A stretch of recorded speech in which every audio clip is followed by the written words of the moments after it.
ऐसे समाज में जहां अक्सर चुप्पी सच्चाई पर हावी हो जाती है।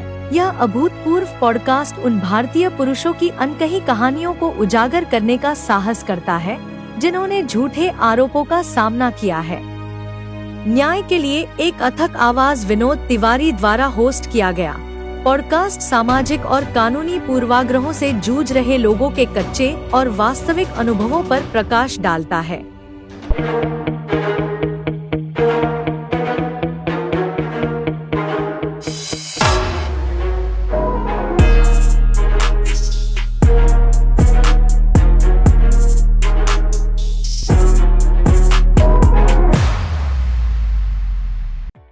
दोस्तों नमस्कार, स्वागत है आपका एक नए एपिसोड में, एक नई कहानी में। एक ऐसी कहानी जिसके अंदर में हम झूठे आरोपों का पर्दाफाश करते हैं, अनवीलिंग फॉल्स एलिगेशंस। लेकिन अभी पिछले हफ्ते ही आपको पता होगा कि हमारा 79th इंडिपेंडेंस डे हमने सेलिब्रेट किया भारत में, और ऐसे वक्त के अंदर में लाल किले से हमारे माननीय प्रधानमंत्री जी ने झंडा फहराया था। लेकिन मुझे बड़ा अफसोस है इस बात का कि उन्होंने 103 मिनट के भाषण में 1 मिनट भी हमारे बारे में बात नहीं करी, पुरुष के बारे में बात नहीं करी, आदमी के बारे में बात नहीं करी, उन लोगों के बारे में बात नहीं करी जो लोगों की हत्याएं हो रही हैं और जो लोग आत्महत्याएं कर रहे हैं। और वो 1-2 की तादाद में नहीं, हजारों की तादाद में है। क्या और अतुल सुभाष, पुनीत खुराना जैसे लोगों को इस तरीके का करना पड़ेगा तब जाके हमारी सरकार की नींद खुलेगी? बड़ा शर्मनाक है। मुझे ये बोलने में बिल्कुल अफसोस नहीं हो रहा कि यदि ये सब कुछ चलता रहा तो हमारा भारत का जो सपना है विकसित भारत का, वो आप पूरा नहीं कर पाएंगे, क्योंकि हमारे देश की जो नींव है वो युवा के कंधे पे रखी हुई है। और आज का युवा, आज का जो टैलेंट है वो आत्महत्या करने पर मजबूर रह रहा है, क्योंकि आपके जो कानून हैं वो एक तरफा तरीके से चल रहे हैं। झूठे आरोप एक के बाद एक लग रहे हैं। एक लड़की जाकर के कोर्ट में, पुलिस के अंदर में, कहीं पर भी जाकर के कुछ भी बोल सकती है और उसके आधार पे, उसके बोलने के आधार पे, बगैर सबूत लिए हुए एक पुरुष के ऊपर में केस शुरू हो जाता है। और वो केस 1, 2, 3, 4, 5, 6, 7 सालों चलता रहता है। लेकिन एक और लड़की को जब वो केस लगाने जाती है तब उससे नहीं पूछा जाता कि आप ये जो बोल रही हैं ये किस आधार पे बोल रही हैं, और यदि ये सच पाया गया तो ही हम केस दर्ज करेंगे, नहीं तो नहीं। उसके सिर्फ बोलने भर से ही वो केस शुरू हो जाता है। ये सब कुछ बहुत ही गलत है, बहुत असहनीय है। और इस वक्त में आपने सुना होगा कि कुछ समय से हमारे भारत के अंदर में कुत्तों को लेकर के बड़ी चर्चाएं चल रही हैं। जो आवारा कुत्ते हैं उसके लिए, स्ट्रे डॉग्स के लिए। And I am so sorry to say कि कुत्तों के लिए कुत्ते तो खड़े हैं, कुत्तों के लिए कुत्ते भी खड़े हैं, औरतें भी खड़ी हैं और आदमी भी खड़े हैं। यानी आप देखिए कि कुत्तों के लिए कितना बड़ा एक समुदाय खड़ा हुआ है। लेकिन हम पुरुषों के लिए एक भी कुत्ता नहीं खड़ा और एक भी औरत नहीं खड़ी। और कुत्ता और औरत तो छोड़ो, पुरुषों के लिए पुरुष भी नहीं खड़ा, आदमी के लिए आदमी भी नहीं खड़ा। तो मैं आपसे अपील करता हूं कि आप बाहर निकलिए और आपको अपनी लड़ाई खुद लड़नी पड़ेगी। नहीं तो आपके घर से भी आपका भाई, आपका दोस्त, आपका रिलेटिव, पता नहीं किसकी जान चली जाएगी, या तो हत्या के द्वारा या फिर आत्महत्या के द्वारा।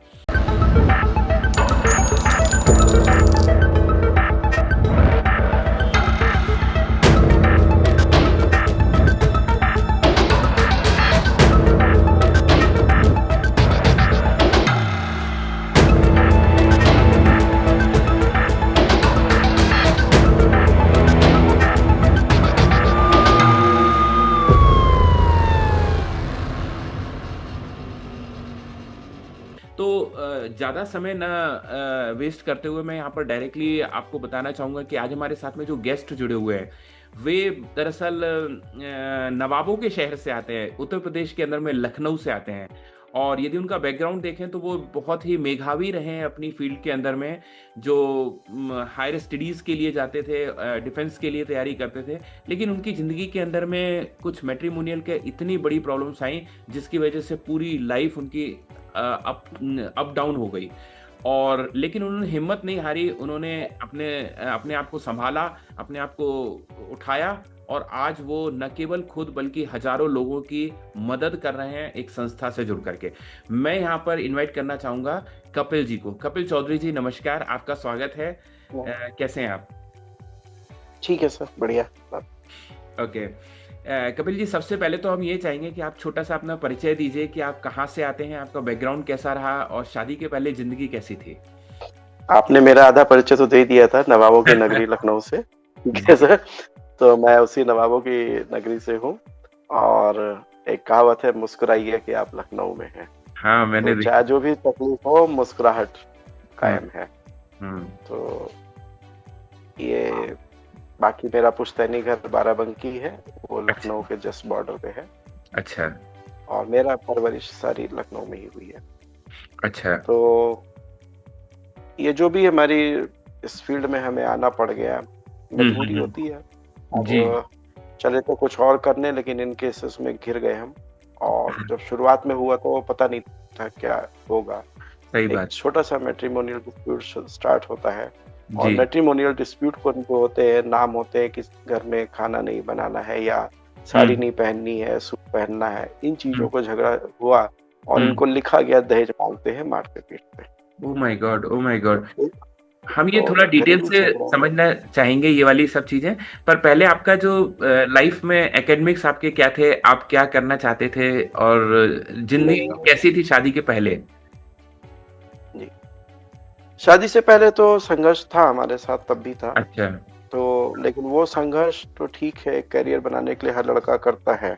बराबर। आपकी शादी या आपका परिवार तभी बसता है जब आपके पास नौकरी होती है।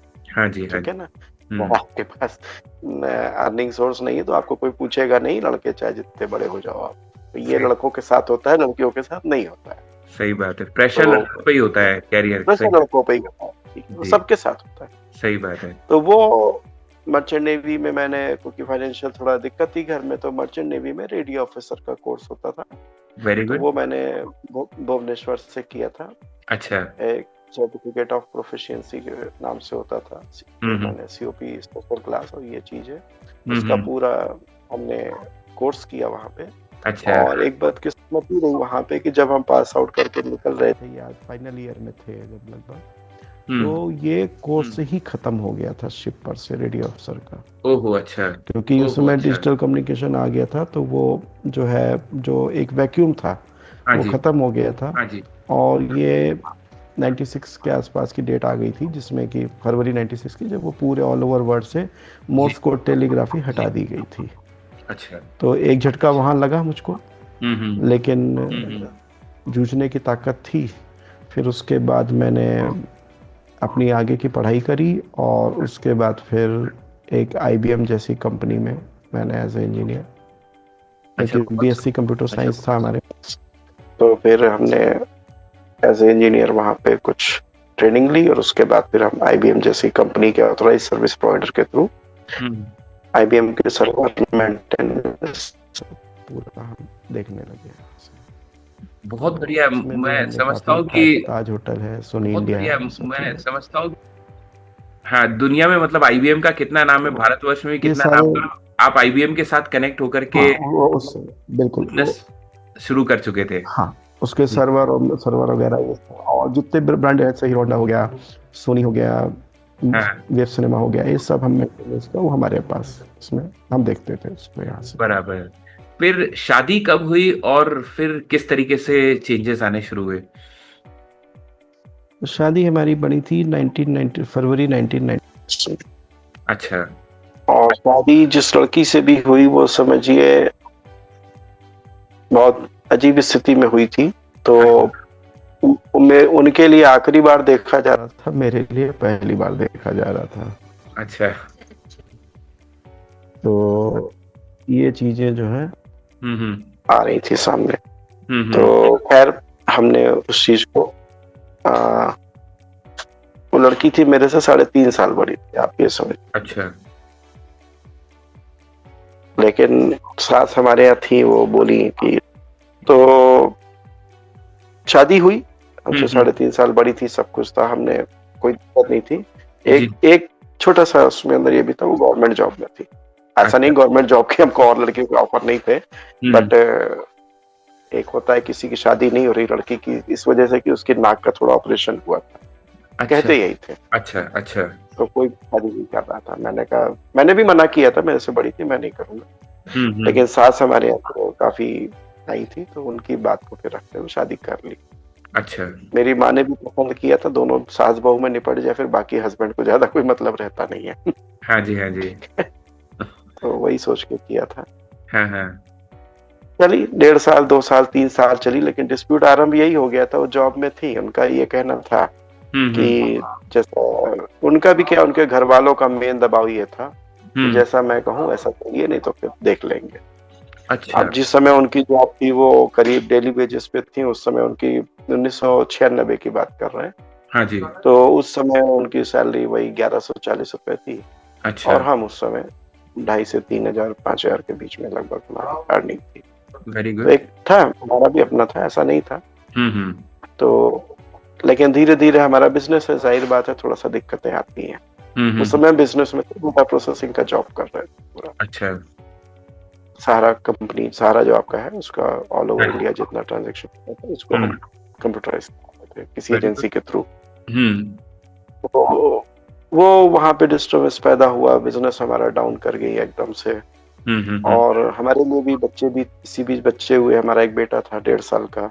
अच्छा। उसको भी छीन ले गई। अब यहाँ तक बात आ गई कि बच्चे को उठा ले गई। अच्छा। और एक टाइम पे हम कपड़ा फाड़ के रोए थे उस समय, जब छीन के ले जा रही थी। बहुत मेंटल स्थिति मेरे सामने खड़ी हो गई थी। 1.5 साल का बच्चा प्यारा होता है, और चौथी पीढ़ी में इकलौता बेटा था। अच्छा। अच्छा। हमारे बाबा जिंदा थे। अच्छा। अब मेरे बाबा सब लोग थे, और वो बच्चे को छीन के ले जा रही थी। और सबसे बड़ी भी धमकी दी गई थी कि मेरी चौखट पे नाक रगड़ोगे। हमारे ससुर उसको छीन के ले गए। अच्छा। ये कहते हुए ले गए। तो एक कहते हैं ना, कलेजा मजबूत करना पड़ता है। मैंने कहा उस समय, जब कहा चौखट पे नाक रगड़ोगे, तो मैंने एक ही जवाब दिया था, आंसू पोंछ दिए थे उसी समय। अच्छा। क्योंकि जब माँ साथ में, जब माँ नहीं, अब माँ अगर बुरा चाह रही तो हम क्या करें। हाँ। हमने यही कहा था कि बच्चे ले जा रहे हो, माँ साथ में है। औरत कितनी भी बुरी होगी, ये तो उस बच्चे के पास तो ठीक ही है, मान लिया। लेकिन अगर मेरे बच्चे को कुछ हुआ तो फिर हम आपको भी नहीं छोड़ेंगे। आंसू पोंछ लिए। और चौखट पे तो नाक रगड़ूंगा नहीं, वो भूल जाओ। और उस दिन जो मैंने बोला, मैंने कहा तुम्हारी चौखट पे नाक नहीं रगड़, तुम्हारे जीते जी तो भूल ही जाओ। बोल दिया था। जिंदगी बीत जाएगी और नाक रगड़ना भूल जाओ। अगर बच्चे को तुम ये करोगे तो हमने पत्थर, उसी 15 सेकंड लगा था, मैंने रोना बंद कर दिया था जी। वो कैसा डिसीजन था। मैंने अपने बच्चे को, अपने सम्मान, जो आप सम्मान गिरा करके बात करोगे और ये सोचोगे बच्चे की धमकी दोगे, तो वो नहीं चलेगा। हम बच्चा छोड़ देंगे, लेकिन सम्मान की बात, और बच्चा छोड़ेंगे नहीं। बच्चा तो नाम फादर के, या आप नाना नानी कहलाओगे, कभी पिता की जगह नहीं ले पाओगे। सही तो हम भी जानते थे। करो डिसीजन ले लिया उसी से। बाद में कोर्टों ने कहा, लेकिन हम तब भी नहीं गए, कोर्ट के आदेश के बाद भी नहीं गए। हमने उनकी चौखट के अंदर पैर नहीं रखा। कोर्ट ने आदेश दिया, कोर्ट का सम्मान किया। हम कोर्ट के आदेश पे से गए, उसके बर्थडे पे गए, अपने फ्रेंड के साथ गए। उन्होंने नहीं मिलाया, बोले कोर्ट के अंदर आइए। हमने कहा सवाल, जजेस को बताया, हमने कहा नहीं, हम नहीं जाएंगे अंदर। जो आदमी ऐसे बात करेगा, हमारे भी अपना सम्मान है। हम अपने बच्चे के लिए जितना झुक सकते थे, वो जगह उनके घर के दहलीज को बाहर तक थी बस। सही बात है, सही बात है। सम्मान की लड़ाई है, सम्मान की लड़ाई है। हाँ जी। हालांकि बाद में मुझे मिले, 20 साल बाद, 19 साल बाद मेरे संपर्क में आए। अच्छा अच्छा। आज मुलाकात। अच्छा, तो कपिल साहब थोड़ा सा विस्तार से बताएं कि कौन कौन से आपके ऊपर में केस लगे थे और आपने उनको कैसे फेस किया। मेरे ऊपर सबसे पहले वो 498A की धमकी दे रहे थे, उसको एग्जीक्यूट करने जा रहे थे 30 अप्रैल 1999 को। उन्होंने घटना बनाई थी, दिखाने की कोशिश करी वहाँ पे। और घर के लड़ाई झगड़े को वो उसी में दिखाने की कोशिश करते ना, कोई बात है तो जी। और वो रह भी नहीं रही थी हमारे साथ। एक एक्सीडेंट हुआ था। तो 30 अप्रैल हमारे मम्मी पापा की शादी की सालगिरह थी, तो वो गिफ्ट के तौर पे उनको जेल भेजना चाह रही। ओह माय गॉड। उन्होंने प्लानिंग, तो FIR उन्होंने लिखाने की कोशिश की, लेकिन हो नहीं पाया उनसे। अच्छा। तो कुछ जहाँ वो FIR जिस वकील के पास लिखाने गए थे, उस वकील ने पहले ही बोल दिया, उनको हम अच्छे से जानते हैं। अच्छा। आप इधर वो लड़ाई झगड़ा कर रही थी, दूसरी तरफ उनके पिताजी सोच रहे थे कोई चोट वोट लग जाए तो वो एविडेंस का काम करेगी। अब जिंदगी में कभी किसी को मारा हो कुछ तो न मारेंगे ना हम। तो तो उसने कुछ इतना बहुत गंदा बोला था, तो ऐसे मेरा बहुत गंदा बोला था, मतलब हाँ जी। जिंदगी में जब नहीं मारा था तो उसको मारने के लिए हाथ उठ गया था लगभग। ऐसे करते करते गाल तक जाते जाते 2 उंगली उसके गाल पे छुई थी। तो अच्छा। उसी समय हमको डिसीजन लेना पड़ा, क्या हमको पति पत्नी को मार पीट के रहना पड़ेगा? हाँ ये तो नहीं जिंदगी है ना। हाँ, तो सही। हमने कैसे, हमने डिसीजन लिया कि हम नहीं रह पाएंगे इनके साथ। हम हम्म, मार कुटाई वाले आदमी नहीं है कि हम बैठ के बीवी को मारे और जी उसको जी। घर में फिर कलह हमने डिसीजन, आदमी को तोड़ देता है, नहीं घर में अच्छी चीज कलह। नहीं, ठीक है, अगर आपको नहीं रहना अलग चलो, कोई मतलब हम्म नहीं है उसका। हम्म तो हम्म, मैंने फिर मेरे ऑफिस भी आने लगी, हंगामा काटने लगी। अच्छा 30 अप्रैल के बाद अलग मकान को जिद हुआ, वो भी सब बहुत ड्रामा हुआ। अच्छा अलग मकान लेने को हुआ। अच्छा। तब फिर फाइनली हमारे समझ में आ गया अब रहना मुश्किल है। तो हाँ। मैंने अप्रैल के बाद मई 99 में केस, हमने अपना डिवोर्स का फाइल कर दिया। ओ माय ठीक गॉड। है, ओके। और जब डिवोर्स फाइल, मैंने ही फाइल किया था। ठीक है, हम हम्म बहुत स्ट्रेट, मतलब 3 साल समझाया। ऐसा हम्म, नहीं कि एक दिन में गुस्सा लगी और फाइल कर दिया है। सही इसके बात। बीच में कई बार मेरे को डायलॉग ठोके गए कि जी। शादी में 1 लाख खर्चा किया है, पट्टा डाल के रखेंगे। ये अच्छा लैंग्वेज आ रही थी वहां से, और ये अच्छा। गवर्नमेंट की सिखाई लैंग्वेज है जो मैं आज के विज्ञापन में देख रहा हूँ। एक विज्ञापन देखिएगा, बेटी बचाओ बेटी पढ़ाओ, जिसमें हाँ वो साफ साफ कह रहे हैं दहेज दिया है मतलब लड़का खरीद लिया है। हाँ इज्जत से बात करिएगा तो मिलेगा यूज करने को स्कूटर भी और हाँ बेटा भी। अब ये हाँ, कौन सिखा रहा है? सही बात तो है। वो गंदगी सरकार सिखा रही है, और हम्म, वो वाइफ उस समय लैंग्वेज यूज कर रही थी। तो हम्म, शादी में जो सामान आया था मैंने निकाल के हटा दिया। तो मैंने कहा वेरी, मुझे यूज ही नहीं करना, बहुत बढ़िया। नहीं कोई मतलब ही नहीं रखा। हम्म, अपना खुद का 6 महीने के अंदर हमने अपनी एक बाइक खरीदी, हम्म, तुरंत ही सेकंड हैंड मोपेड खरीदी। Very good. ठीक है ना, हम्म और तुरंत ही नेक्स्ट उन्होंने कुछ शब्द यूज किए तो मैंने कहा हटाओ इसको। हम्म उसके बाद अपनी मोपेड खरीदी, विद इन 6 मंथ या 9 मंथ हमने फिर अपनी मोटरसाइकिल अलग खरीदी। हम्म 99 की बात कर रहे हैं, ठीक है ना, और उनसे उनसे दुगनी महंगी खरीदी। ठीक वेरी है ना, गुड। हाँ ठीक है ना। तो हाँ, पैसा यहाँ मायने नहीं है, बात सम्मान की है। बात सम्मान की है, वेरी गुड, उन्होंने सही लिखा, बात। उन्होंने कहा हम्म खाने पीने को नहीं देते थे, उन्हीं के हैंड राइटिंग में सब लिखा रखा है कि क्या हम्म, क्या खरीद के खाती थी, जिसका पैसा हम पे करते थे। उनकी सैलरी उनके बैंक अकाउंट में जाती थी, वो हम छूते नहीं थे। अच्छा बताइए। अपना रिस्पेक्ट में रहते थे उसमें। हम्म। लेकिन एलिगेशन सारे आए हम्म, 25 साल से वो के, उसके बाद फिर इन्होंने जब मैंने डिवोर्स फाइल किया तो कुछ टाइम बाद इन्होंने 498 वगैरह फाइल करने में सफल हो गए। अच्छा ठीक है, अच्छा। हाँ जी। वो 498 मेरा आज भी चल रहा है, 99 का चला हुआ केस आज भी चल रहा ओ माय गॉड, 99, मतलब 26 साल बाद भी अभी तक पेंडिंग है। है। हाँ मिस्टर ना, हाँ ओहो। 2024 में आके मुझसे पूछा गया, करीब 9 साल तो आईओ की गवाही चली, वो आते नहीं है। हाँ जी हाँ जी। ये क्या है, आते हैं पुलिस वाले, जब एफआईआर लिख जाती है तो सुबह शाम छापा डालने आएंगे, हाँ वसूली करने आते हैं, समझ लीजिए। हाँ ठीक है हाँ ना। हाँ अब हाँ, जब, क्योंकि उसमें आपकी इज्जत उछाली जाती है ना कसके। जी। और जब मेरी बेल हो गई वहां से, हाँ जी। और फिर मैं खुद ही गया था थाने। अच्छा। तब वो महिला थाना था, वहां गया तो आईओ मिली मेरे को। जी। तो जैसे ही मैंने उसको नाम बताया, उसने कुछ नहीं कहा, सीधे छुट्टे ही बोली हाँ कि अब आए हो, अभी तुम्हारे हाथ पैर तोड़ के भूसा भर दूंगी, अभी तुम्हारी जमानत कैंसिल करा दी। तो मैंने अच्छा। कहा इनसे तो बात करने का कोई मतलब भी नहीं। हम्म। हम थे, हमारे एक भाई साहब थे, अच्छी हम्म पोस्ट पे थे वो भी। हम्म, दोनों लोग चले आए, हमने कहा क्या बात करें इनसे। सही बात है। हाँ फिर कोर्ट में आए। हाँ। कोर्ट में 9 साल वो भागी भागी घूम रही थी, अच्छा उन पे एनबीडब्ल्यू वारंट को कटवाए फिर। अच्छा। तो 24 साल को 3 गवाहों की गवाही चली सिर्फ। ये सरकारी प्रोसीजर हम बता रहे हैं, माय जिसे गुड। न्यायालय कहते हैं, हाँ, जिसे न्यायालय कहते हैं। सही बात और है। मैं इन 24 साल में किसी पेशी पे ना जाऊं तो वारंट काटने के लिए तैयार बैठे। अच्छा। ओहो ये हो। प्रोसीजर के नाम पे होता है सारा। हाँ। फिर मेरा 313 का जब नंबर आया, मेरे भाई का भी था, मदर फादर एक्सपायर कर चुके हैं आज की डेट में। I am sorry. ओके। मेरी लड़ाई इसी बात की है कि जो औरत गलत लिखा रही है वो तो एक इंटेंशन है उसका, हम्म समझ में आता है। हम्म, हमारी सरकार क्या कर रही है, सही हमारी बात। सरकार की पुलिस मशीनरी क्या कर रही है? जो हम्म, लिखाती है वही लिख लेते हैं उठा करके।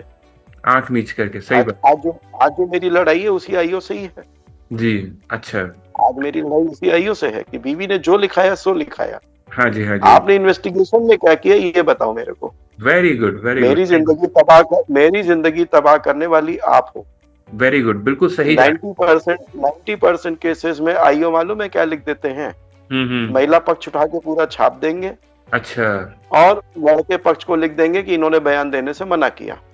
अच्छा जी। और रिपोर्ट कोर्ट में भेज देंगे कि लड़के पक्ष में बयान देने से मना किया, कि ये कोर्ट में बयान देंगे। इनका पक्ष लेते ही नहीं है। Oh my God. इस तरह से बाइस्ड तरीके से एक तरफा जांच करके कोर्ट में हमें मुलजिम बना के खड़ा कर देते हैं। आरोपी, ओके, अपराधी। जी जी जी, दोषी नहीं, अपराधी कह लीजिए। और हमारे ऊपर एक टैग लग जाता है कि you are a criminal. My goodness. Government record में मुझे आज क्रिमिनल बनाया हुआ है। Oh my God, oh my God. अब मुझे कोई नौकरी मिलेगी, हाँ, मैं कहीं अप्लाई करूंगा तो मेरे से पूछा जाएगा ना, आपका क्या क्रिमिनल हिस्ट्री है। तो मैं केस छुपाऊंगा तो मुझे केस छुपाने में रखेंगे, बताऊंगा तो मेरे साथ सौतेला व्यवहार हो जाएगा। जी जी जी। सुनने वाला कोई है नहीं। जी जी जी। बच्चा अलग छीन ले गई, बच्चे ले गई। अच्छा। बच्चे का मेंटेनेंस हर महीने चाहिए, क्योंकि वो गवर्नमेंट जॉब में थी, लड़ी थी। अच्छा। और उनको तो मिला नहीं, लेकिन बच्चे के नाम पे बंधवाया।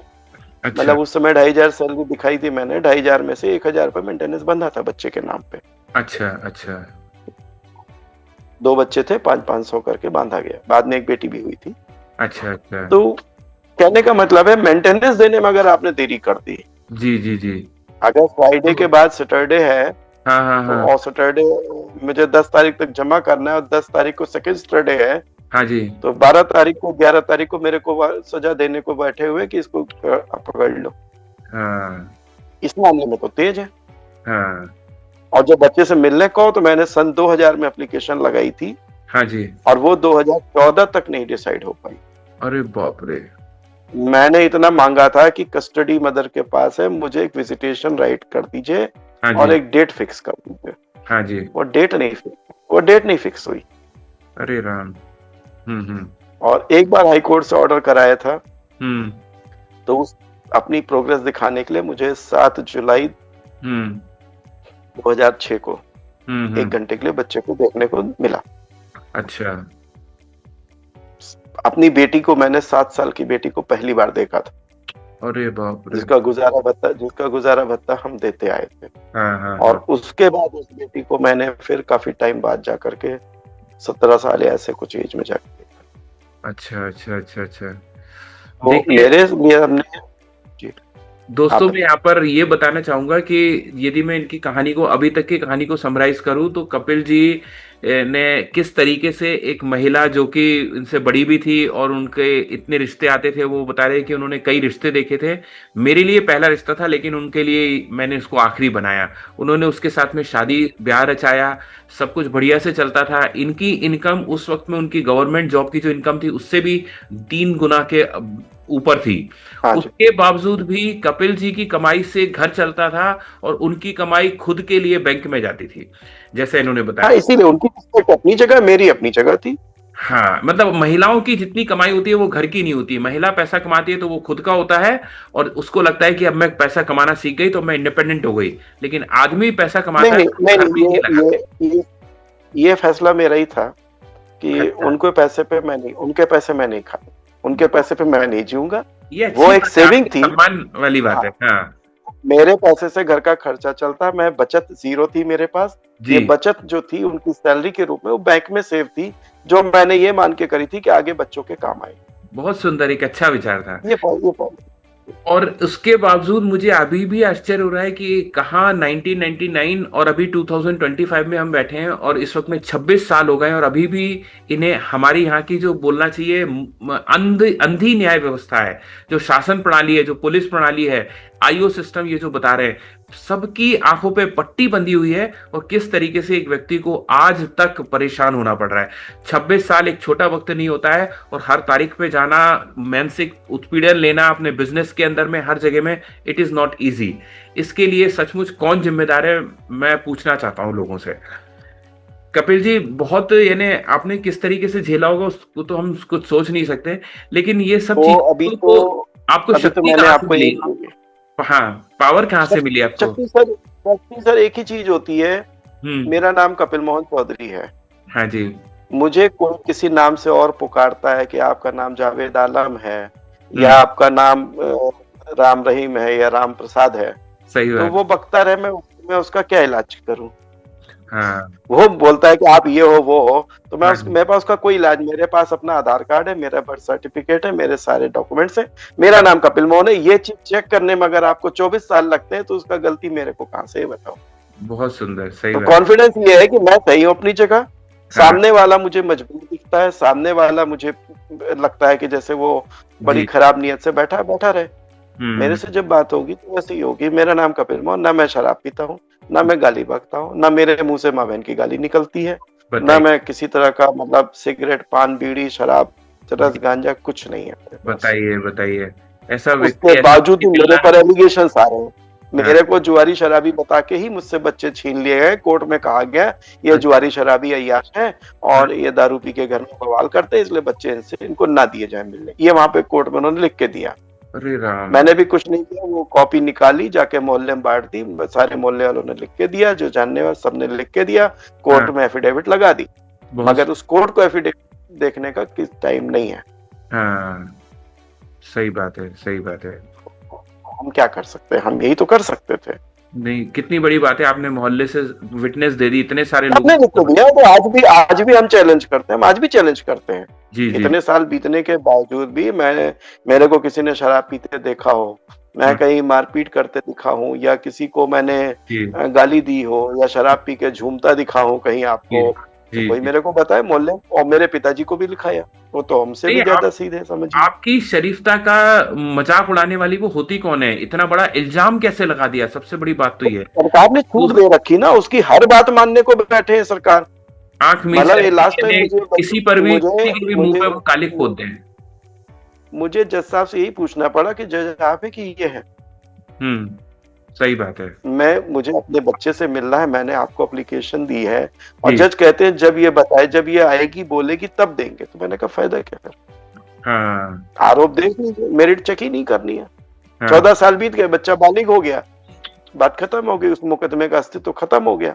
जी। मेरा बच्चा कहाँ जाता है मुझे पता ही नहीं।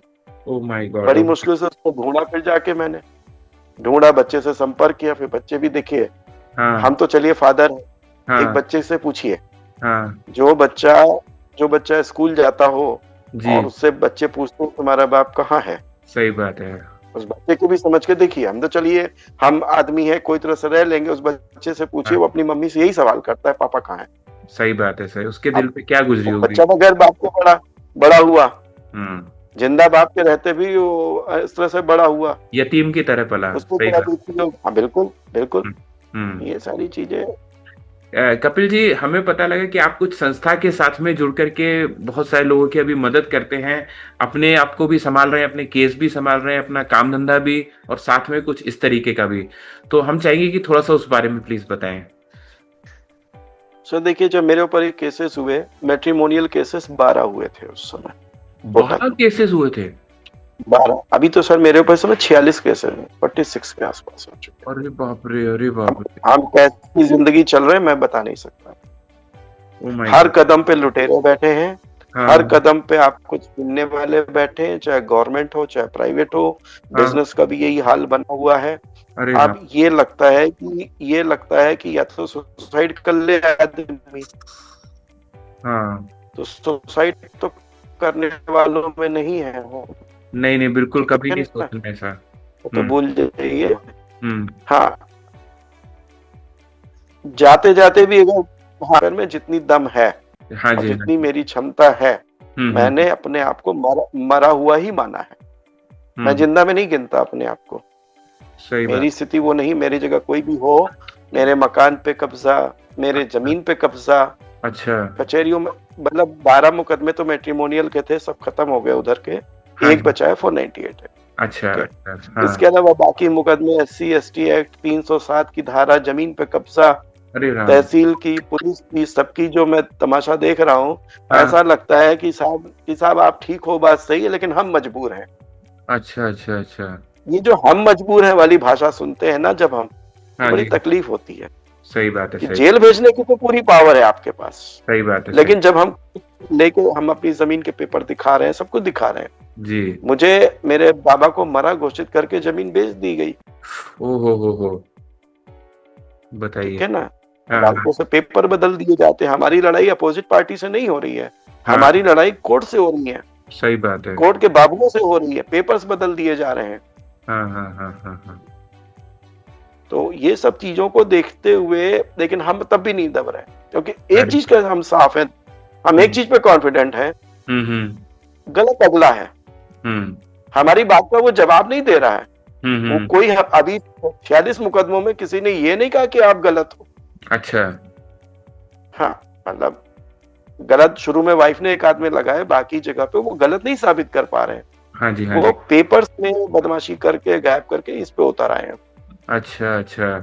मीन्स वो लोग मैनिपुलेट करना चाह रहे हैं, फ़ोर्जरी कर रहे हैं डॉक्यूमेंट्स के साथ में, फोर्जरी कर आपको रहे हैं। गलत हाँ, साबित और ये करने। कोर्ट में हो रहा है, ये ओह कोर्टों में माय! हो रहा है, ये तो और ज़्यादा मतलब कोर्ट में हो रहा है। हाँ, बड़ी जो विडंबना जहां वाली बात। हमारा जहां हमारा दुश्मन हमें धमकी देता है, हाँ, ठीक हाँ। है ना, हाँ, हाँ। हमें उस दुश्मन से तो हम जो हमें करना है वो हम कर रहे हैं, सही ठीक है। बात, सही बात। लेकिन जब विश्वास कहाँ होता है, पुलिस पे और न्यायपालिका पे। हाँ, सही बात है। जब पुलिस और न्यायपालिका मिल करके आपको हैरेस करने लगे, हाँ। एक छोटा सा एग्जांपल दे रहे हैं, मेरी जमीन पे कब्जा हो रहा है, हाँ ठीक जी। है, मैंने हुँ, उसको सारे डॉक्यूमेंट दिखाए, तहसील से वेरीफाई हुआ, वहां हुँ, पे मौके पे जांच में सब कुछ वेरीफाई हुआ।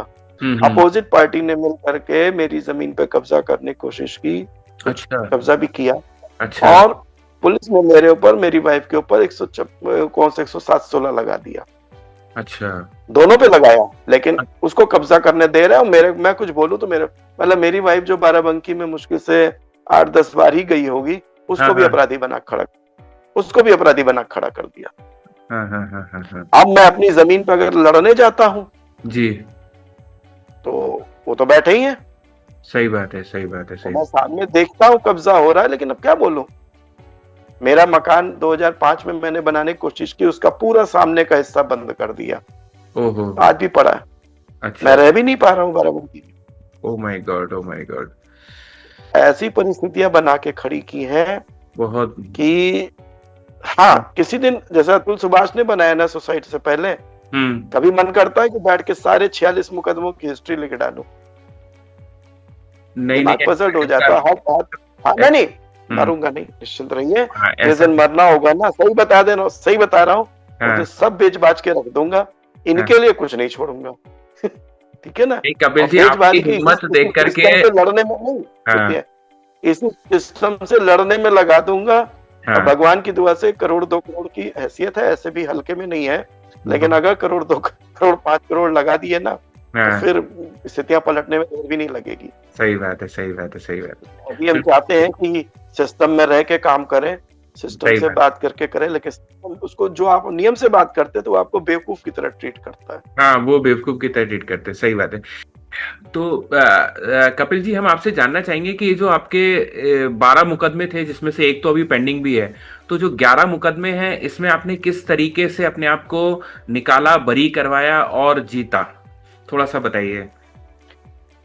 सर, ये 12 मुकदमे इस तरह से कह सकते हैं कि जब मैंने डिवोर्स फाइल किया था तो उधर से 498 आया, हाँ जी। एक मुकदमा।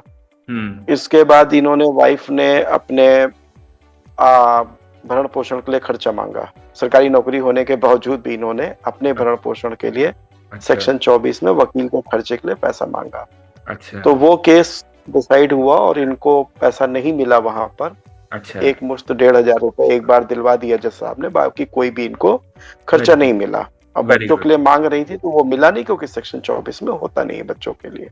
बराबर, हाँ। फिर इसके खिलाफ, इस सेक्शन 24 जब बंधा था तो उसके खिलाफ ये गई थी, या मैं गया तो कुछ ऐसा, हाँ, ये सेक्शन 24 इनका खारिज हो गया, तो इसके खिलाफ ये वहां गई थी, हाई कोर्ट गई थी। अच्छा। तो हाँ, तो उस वहां इनका खारिज हो गया, हुँ, हुँ। कोई रिलीफ नहीं मिली। फिर इन्होंने एंट्रिम जो बंदा था उसके खिलाफ, ये जब एंट्रिम बंद गया तो फिर फाइनल हुआ था इनका। अच्छा, तो उस समय हमको 1,000 रुपए महीने देने का आदेश हुआ था, जी। और 1,000 रुपए के बाद कोर्ट ने फाइनल में उसको 1,600 कर दिया था डेट ऑफ एप्लीकेशन से। अच्छा, तो उसके लिए फिर हम हाई कोर्ट गए थे। ओके। तो ये चौथा या पांचवा मुकदमा लगभग यहाँ पे बन रहा है। अच्छा। तो ये उस मेंटेनेंस के, जब हम हाई कोर्ट गए वहां पे, तो कोर्ट ने कहा सरकारी नौकरी कर रही है, लड़का 2,500 में से 1,000 दे ही रहा है, तो अब इनको और क्या चाहिए। तो उन्होंने मेंटेनेंस पे रोक लगा दी। वेरी ठीक गुड। है, वो मेंटेनेंस इन द सेंस बच्चों का मेंटेनेंस था। हमसे कह दिया आप हर महीने 10 तारीख को देते रहिए, 1,600 का नहीं हुआ, वो हार गए वो। अच्छा। और 1,000 रुपए तो मैंने कोर्ट में, इस समय मैंने उसी बीच में बच्चों की विजिटेशन का एक केस फाइल किया था जी। Very good. सन 2000 में, क्योंकि जब मुझसे पैसे ले रहे हो, हाँ, और ले रहे हो नहीं ले रहे हो, मुझे अपने बच्चे देखने के लिए चाहिए, पूरा अधिकार है। तो उस हाँ, तो मैंने और कुछ नहीं मांगा था रिलीफ के तौर पे। मैंने कहा था महीने में 1 दिन फिक्स कर दीजिए 1 घंटे के लिए, बस। सही बात है, सही बात है। हाँ। बाकी 29 दिन पूरा माँ रख ले, मुझे कोई दिक्कत नहीं है। उस पर भी वो नहीं तैयार हो रही, सिर्फ पैसे के लिए मुझे याद किया जाता था बस। उसके लिए मुझे ज्वारी शराबी भी बताएगा, जैसा मैंने बताया आपको। जी जी जी। तो ये छठा सातवां ये गया। फिर उसके बाद फिर मैं इसके स्पीडी ट्रायल के लिए गया ऊपर, वहां पर। अच्छा। तो वहां से प्रोग्रेस दिखाने के लिए ये आए नीचे फिर। अच्छा। तो हाँ, इसी बीच में जब फाइनल मैंने कहा, जब मेरा डिसाइड हो गया था, मैं हाई कोर्ट गया था, वहां इनको कोई रिलीफ नहीं मिली थी। और इसी बीच में 498 के, सॉरी, ये इसके डिवोर्स के केस के लिए मैंने स्पीडी ट्रायल के लिए फिर इनको दिया ओके एप्लीकेशन। तो हाई कोर्ट ने कहा इसको 6 महीने में डिसाइड कर दीजिए, 8 साल हो गए वेरी गुड चलते हुए, कुछ ऐसा था। तो हाई कोर्ट ने कहा इसे डिसाइड कर दिए 6 महीने में। करते करते कोर्ट ने 2 साल लगा दिए। अरे बाप रे। अच्छा। ठीक है। उसके बाद फिर मैंने कैविएट फाइल किया हाई कोर्ट में कि ये कोई रिलीफ ना लेने पाए।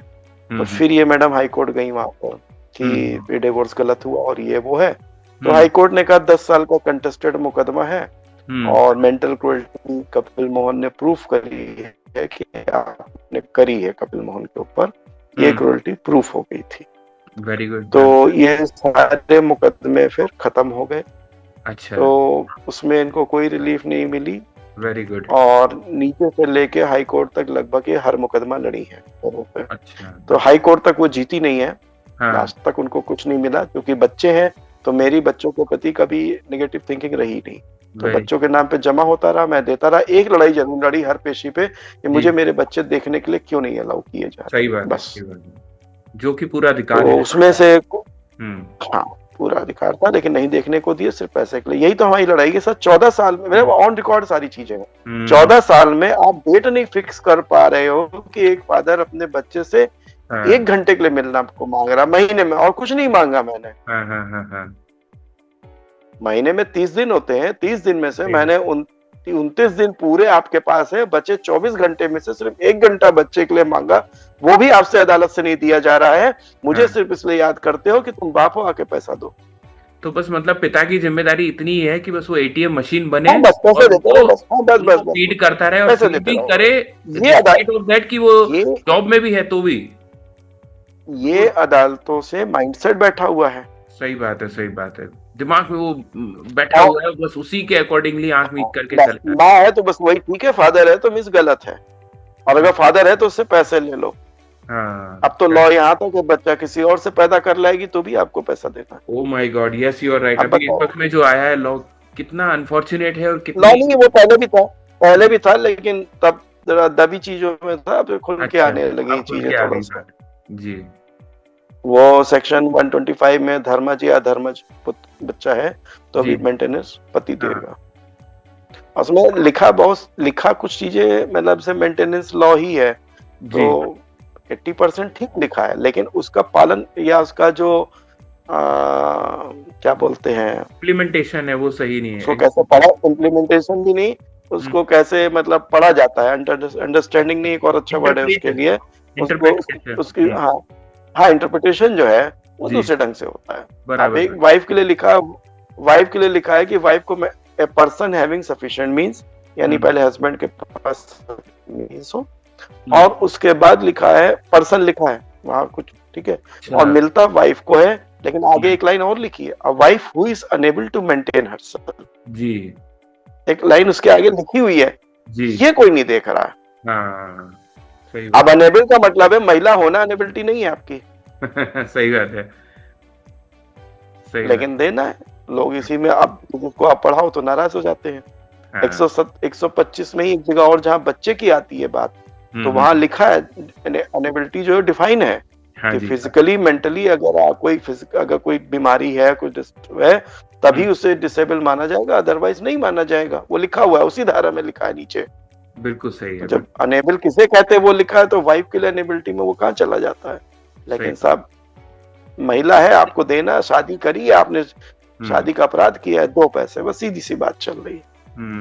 आप जो कह रहे हैं वो कुछ आने तक बात सही है कि ये जो लॉ बनाए गए हैं उसके अंदर में कहीं छोटी छोटी लूप होल्स टाइप की छोड़ दी गई हैं, और उस लूप होल्स को निकालने का काम वकील करते हैं। वकील आकर के और जज मिलकर के ये एक पूरा वन साइडेड चलते हैं। और मैंने ये देखा है कि अभी इतने सालों के अंदर में जितने केसेस हुए हैं, यदि औरत ने आकर के मेंटेनेंस का केस डाल दिया है, अब वो भले ही 2,000 मांग रही है, 10 लाख मांग रही है, 12 करोड़ मांग रही है, 3 करोड़ मांग रही है, तो जज को ये लगता है कि भाई केस डाला है तो देना तो पड़ेगा। अब वो कहते हैं नहीं, दे दीजिए। जबकि ये जो 125 और HMA 24 है, ये सिर्फ इसके लिए था, गुजारा भत्ते के लिए, कि वहां पर वाइफ भूखी ना मरे और इसके ऊपर में छत शेल्टर हो, मतलब सिर्फ दाल रोटी के लिए, ना कि लाइफस्टाइल के लिए। 2005 में जो ये विवाहित लड़कियों के लिए जो लाए थे कानून, प्रॉपर्टी राइट, वो काहे के लिए लाए थे? वो काहे के लिए लाए थे फिर? हाँ, सही बात है, सही बात है। तो सीधा पूछ रहे हैं ना भाई, मैरिड डॉटर को आपने मैके की प्रॉपर्टी में राइट दिया है कि नहीं दिया? करेक्ट करेक्ट, सही बात है। चलिए ससुराल वाले नालायक हो गए, मान लेते हैं आपकी बात, मैके वाले तो थे, वो तो सगे थे, बिल्कुल सगे थे। वो तो बाई बर्थ राइट, शादी तो आप करते हो 27-28 की एज में जाकर के, जो प्रॉपर्टी राइट है मैके का तो बाई बर्थ आपको मिल गया। आपकी बाई बर्थ पूरी प्रॉपर्टी आप नहीं देख रहे हो, और जो पति है बस ये देगा, हमारे मैके की प्रॉपर्टी तो हमारी है। अब वहां कानून हटा दे, देखिए कानून से, नियम से है उनके पास राइट, लेकिन अब यही कोर्ट कानून नहीं मानती, अब आपको रीति रिवाज सिखाने लगती है कि साहब ये अब आपने शादी करी है तो आपको खर्चा उठाना पड़ेगा, तो साहब जो शादी करी है तो वो सप्तपदी से करी, फिर सप्तपदी पढ़ लो आप, क्या है वो सप्तपदी, फिर हम नहीं मानेंगे, फिर हम कानून मानेंगे। सही बात है। तो आप एक ढर्रे पे हो ही नहीं, चित भी या तो आप कानून मान लो, हाँ चित भी मेरी, पट भी मेरी, जो चाहूं वो मेरी। उसमें भी चित पट में भी एक नियम है, या तो चित होगा या पट होगा, वो खड़ा सिक्का भी उन्हीं का। ये समस्या है। सही तो जजेस को एक पावर दी गई थी कि आप उसको सुनिए, समझिए, और जो ठीक समझिए। आपको एक पावर दी गई, आप मशीन नहीं हो, ये दिया गया था आपको। तो उसका एक फायदा था कि जज उसको एक छूट मिली थी कि इसके अंदर कुछ अच्छे से डिसीजन ले पाए। लेकिन उस डिसीजन का उपयोग कहाँ हुआ? हुआ ही में कि मेरे पास बहुत भी केसेस हैं, मैं नहीं सुन पाऊंगा और टाइम लगेगा, 2 महीने 4 महीने बीत जाना तो आम बात है, आम बात है। फिर 2 साल बीत जाएगा, मेंटेनेंस ये बांध देंगे डेट ऑफ एप्लीकेशन से। अब लड़के के ऊपर 2 साल का एरियर खड़ा हो गया, 1-2 लाख जो भी बन जाए। जी। अब लड़के से कहते हैं पैसा दो, नहीं तो जेल भेज देंगे। सही बात है, सही बात है। दूसरी चीज, केसेस आपको 6 महीने में डिसाइड करने चाहिए। आपके पास टाइम नहीं है। आप वुमेन एम्पावरमेंट कर नहीं रहे हो। जी। आप पति के शोषण में बैठ गए हो। अगर मान लीजिए महिला बेरोजगार है, कुछ भी है, तो हम लोगों ने एक मुहिम चलाई थी इसको लेकर के कि मेंटेनेंस हम मना नहीं करेंगे। ठीक है, वाइफ है, कुछ भी है, झगड़ा करती है, रही है हमारे साथ, कुछ टाइम गुजारे हैं, जो भी समझ लीजिए, तो चलिए लेडीज है, उसके साथ हम कोई बुरा नहीं चाहते हैं उसका। सही बात। तो हम कहते हैं इसको 6 महीने में अपने पैर पे खड़ा कर दीजिए। Very good. सॉरी, थोड़ा लाइट चली गई है। कोई बात कंटिन्यू आ गई। तो हमने ये कहा था कि हम वाइफ से झगड़ा नहीं कर रहे हैं, ठीक है ना। अगर आप जज साहब ये कहते हैं आप 10,000 कमाते हो, 3,000 इसको दे दो, तो हमने कहा हम दे देते हैं, 3 महीने हम इसको दे देते हैं, बट 3 महीने में हम ये एक्सपेक्ट करेंगे कि ये अपने पैर पे खड़ी हो जाए। वेरी गुड, बिल्कुल सही कहा। ठीक है, क्योंकि मान लीजिए हस्बैंड की डेथ हो गई, आज तो पति से दिला रहे हो, 3,000 दिला रहे हो, 30,000 दिला रहे हो, 3 लाख दिला रहे हो, और जब वाइफ की डेथ, हस्बैंड की डेथ हो जाएगी ना, तो जो सरकार दिला रही है ना उनको पैसे, मालूम है कितना दिलेगी? 500 रुपए, 1,000 रुपए विधवा पेंशन है। यू आर राइट, सही बात है। ठीक है ना। सरकार जब हमसे दिलाना है तो 3 से 30 लाख से दिला रही है। और जब सरकार को खुद को देना है तो पहले वो चेक करेंगे किस कैटेगरी की हो। हाँ जी, हाँ जी। अगर बीपीएल कैटेगरी में हो तब तो विधवा पेंशन मिलेगी, नहीं तो वो भी नहीं मिलेगी। सही बात है, सही बात। हमसे हमारा स्टेटस चेक करके हमको हमारे स्टेटस का हवाला दे करके देते हैं, तो सरकार को अपना स्टेटस दे करके दे देना चाहिए 30 लाख रुपए महीना कम से कम। यू आर राइट, कितनी बड़ी बात कही आपने। हमसे तो ज्यादा ही स्टेटस है ना सरकार हमसे का। तो बड़ा ही स्टेटस है गवर्नमेंट का, तो वहां जब सरकार को खुद को देना है, हाँ, रुला देती है। और यहाँ पर वो मोल भाव करते हैं जज कि आप दे दीजिए 500,000 में भी वो कंडीशन है। हाँ, अरे हाँ, सही बात ठीक है। हम बार बार इतनी बात कह रहे हैं कि वुमेन को एम्पावर्ड कर दीजिए। बिल्कुल सही कहा। ठीक है, वुमेन को एम्पावर्ड कर दीजिए, बस वो अपने पैर पर खड़ी हो जाए। ठीक है, और 6 महीने का टाइम हमसे ले लीजिए। ठीक है, इस 6 महीने में हम पैसे दिए दे रहे हैं, और अगर वो कुछ वो अच्छा काम कर रही है, ठीक है, तो हम 3 महीने और दे देंगे। ये लगे तो सही काम कर रही, तभी होता है खुद कमाओ खुद लड़ो तो अच्छा लगता है। हमी से पैसा और हमी से लड़ाई, वही है वुमेन एम्पावरमेंट और इक्वालिटी की बात करती है। तकलीफ दे होता है जी, सही बात है। और वो वर्ड है, एक फीलिंग समझिए। उस आदमी को पैसे देने पड़ रहे हैं। आप इंडिया में कितने हस्बैंड ऐसे होंगे जो अपनी वाइफ के इलाज में पैसे खर्च कर देते हैं, जो मुकदमे नहीं लड़ते हैं। आप देखिए, हस्बैंड जो है LIC की पॉलिसी लेता है, साहब मेरे मरने के बाद भी इसको तकलीफ ना। सही बात आप उस आदमी प्रजाति को आप वहां कटघड़ा खड़ा कर रहे हैं। सोचो एक बार, करेक्ट, आप जिंदगी भर की बचत अपने वाइफ के नाम कर देते हो। सही लोग कहते हैं 2% टैक्स की छूट मिलती है, ऐसा नहीं है। सही बात। वाइफ को देना चाहता है वो सोचता है कि मेरी वाइफ और मेरे बच्चे ठीक से रहें। ये है मेल। कानून की नजर में क्या है, मेल जो है वो बिल्कुल ससुराल ऐसी जगह है जहाँ मारा पीटा जाता है और कुछ होता। सही कह रहे हो कपिल साहब, आप हो रही हैं, मतलब जितना अपने अब इन चीजों को हम जी, आपने जो है जितना समय बिताया इन सब केसेस को फाइट करने में, मुझे लगता है आप आधे से ज्यादा वकील तो बन चुके हैं। तो आप किस तरीके से लोगों की, समाज की जो सेवा कर रहे हैं? हम किसी वुमेन के खिलाफ नहीं है, वो हमसे मेंटेनेंस मांगने आई है, हमसे देने की भी दिक्कत नहीं लगे। हम ये चाहते हैं कि लाइफ लॉन्ग ना बन जाए। कोर्ट ने क्या कर दिया, मैरिज को एक बना दिया इनकम का जरिया। Yes, correct. और पति को जेल भेजने का रास्ता खोल दिया। करेक्ट। तो वुमेन एम्पावरमेंट तो हुआ नहीं हुआ। क्या वुमेन एम्पावर्ड हुई? आप बताइए। नहीं हुआ ना। उसको आपने बना दिया हस्बैंड को नोचने वाला एक यस, और डिपेंडेंट कर दिया आपने। करेक्ट। तो मेरा ये मैके से सपोर्ट, मैके की प्रॉपर्टी कहाँ चली गई फिर? हाँ, सही बात है। चलिए, पति नालायक था, मारता पीटता था, दारू पीता था, सारे इल्जाम आ गए। FIR लिखवा के सबको जेल भिजवाते हैं इधर से, ताकि उस औरत के वापस आने के भी रास्ते बंद हो जाए। सही बात है, बात समझिएगा। सही कह रहे हो। ये वुमेन एम्पावरमेंट नहीं, वुमेन को बर्बाद करने के खुद ही रास्ते। वुमेन समझ नहीं पा रही इन चीजों को, वो नहीं समझ पाई, वो दूर तक का नहीं देख पाती वुमेन। हमने फॉर्मूला दिया था कि भाई आप 6 महीने मेंटेनेंस दिला दीजिए और हम तब तक ये अपने पैर पे खड़ी हो जाए, फिर खुद कमाए और लड़े जितना लड़ना है। ये जो बात आप बोल रहे हैं ना कपिल जी, इस तरीके का सचमुच में रूल यूरोप के कई देशों में है। वहां पर मेंटेनेंस जो है वो 2 से 3 साल तक ही दिया जाता है, और तब तक उनको बोला जाता है कि आप इतने लेवल तक अपने आप को लेवल पे ले आइए, आप सेल्फ सफिशिएंट बना लीजिए, उसके बाद में हस्बैंड नहीं देने वाला। लाइफ टाइम का नहीं है। यहीं पर ही अपने भारत में जो आप बोल रहे हैं कि वो सजा दी जाती है कि आपने शादी करी है तो सजा मिल गई, अब आपने शादी करी है तो देना ही पड़ेगा, चाहे वो कमाती भी है तो भी देना पड़ेगा। तो ये अपने भारत में ही है इस तरीके। बिल्कुल, आप ये जो आपने प्रश्न उठाया ये बहुत अच्छा प्रश्न है। सुधार होना चाहिए ना, सुधार होना चाहिए। साहब, हम ये जानना चाहेंगे कि आपकी उम्र के हिसाब से आपने इतना तजुर्बा लिया है, इतने सब कुछ केसेस लड़ रहे हैं, तो आप लोगों को क्या सीख देना चाहेंगे? क्योंकि बहुत सारे लोग हैं जो टूट जाते हैं बहुत कम समय में, इतनी हिम्मत नहीं जुटा पाते, और उन पे 2, 3, 4 केस होते हैं तो उसमें तो वो ऐसा लगता है कि हम खत्म हो गए। पर आपने इतना सब कुछ कैसे मैनेज किया है हिम्मत के साथ में? कुछ आप सलाह देना चाहें लोगों को? तो कपिल मोहन जी, मैं ये समझता हूं कि आपकी जो जितनी उम्र है, आपने जितने केसेस लड़े हैं, इस तरीके के लोग बहुत कम हैं जो इतना सब कुछ करके भी मुस्कुरा रहे हैं। न केवल वो इसलिए नहीं कि वो लखनऊ में हैं, इसलिए कि उनके अंदर बहुत हिम्मत है।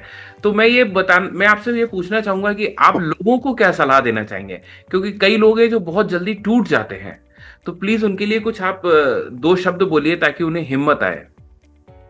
देखिए, सबसे बड़ी चीज है, जिसके साथ गलत हो रहा है उसको लगता है कि उसके साथ गलत हो रहा है, तो उसे अपने ऊपर कॉन्फिडेंस होना चाहिए। हाँ। अगर आप सही हैं, मैंने एग्जांपल दिया था ना, मेरा नाम कपिल मोहन है, कोई राम खिलावन साबित करेगा, सही तो बात। ये उसकी गलती, मेरी क्या गलती? मैं डॉक्यूमेंट दिखा सकता हूँ। इसके बाद अगर वो कहता मैं मजबूर हूँ, तो फिर मजबूरी उसकी है, मैं क्यों अपने आप को गिल्टी महसूस करूं? वेरी गुड, वैलिड पॉइंट है। ठीक है ना? अगर देखिए, आपका सही होना और सही साबित होना दोनों में अंतर है। दोनों में अंतर है। आप अच्छे काम करिए, अगर आपसे कहा जाए कि आप अच्छे काम साबित करिए, क्योंकि आप साबित करने के लिए काम नहीं करते हो। सही बात है। फॉर एग्जाम्पल आपकी वाइफ है, आप उनको खाना कपड़ा सब देते हो जी। अभी साबित करना पड़ जाए कि आप देते हो कि नहीं देते, तो आप नहीं कर पाओगे। हाँ, यू आर राइट, सही कह रहे हो। ठीक है ना? हाँ। तो हर आदमी हर चीज को साबित करने के लिए काम नहीं करता है ना। बिल्कुल सही कह रहे हो आप। और इसी चीज को हमसे कहा जाता है अदालत में, साबित करो कि आप सही हो। हाँ, अब आपने जो बात कही वो सही है कि लोग थोड़ी ना हर चीजों की पर्चियां, सबूत और एविडेंस और फोटो और वीडियो उतारते थे। वो तो दिल खोल के करते थे, अपनी फैमिली है। अदालत क्या कहती कि साहब मैं तो सबूत देखूंगा। हाँ, बराबर बात। सबूत देखने तो दोनों तरफ से फिर देखो। हाँ, उधर से नहीं देखेंगे, हाँ, उधर से नहीं देखेंगे। हाँ, उधर से नहीं देखते, उधर तो उनकी जबान ही सब कुछ है। जबान हो जा रही, और हमारे लिए सबूत मांगते हैं। हाँ। तो कुछ सर्कमस्टेंशियल होते हैं, वो सबूत तो हम दे पाते हैं। फिर वो जज साहब का विवेक जाग जाता है, अगर उनकी इच्छा है तो मानेंगे, नहीं तो वो भी नहीं मानेंगे। हाँ, वेरी ट्रू। अब आते हैं कैसे जी लेते हैं जी। तो सर अब ये है कि हम परेशान हुए। हाँ, हमने देखा हमसे भी कुछ ज्यादा लोग परेशान हैं। कोई नहीं सह पा रहा है, तो उसको बताते हैं कि भाई ये जो तुम्हारी वाइफ तुम समझते हो वाइफ दोषी है, वाइफ दोषी नहीं है, दोषी सिस्टम है। ये भूल जाओ तुम्हारी वाइफ गड़बड़ कर रही है। हाँ। अगर आपके 2 बच्चे हैं और एक बच्चा शैतान है, उसे रोका नहीं जा रहा है जी, तो बच्चा दोषी जितना है उससे कहीं ज्यादा वो पेरेंट दोषी है जो उस शैतान बच्चे को शह दे रहे हैं। ठीक है। हाँ। तो हम भी सरकार के हैं, हो सकता है हम लड़के हैं, एक लड़की है सरकार के पास, तो हमको तो ये कह दिया गया तुम लड़के हो, तुम तो बदमाश होते ही हो। ठीक है साहब, हमको तो आपने मान लिया, हमारा ट्रीटमेंट वैसे होने लगा, और लड़की उनके लिए शरीफ हो गई।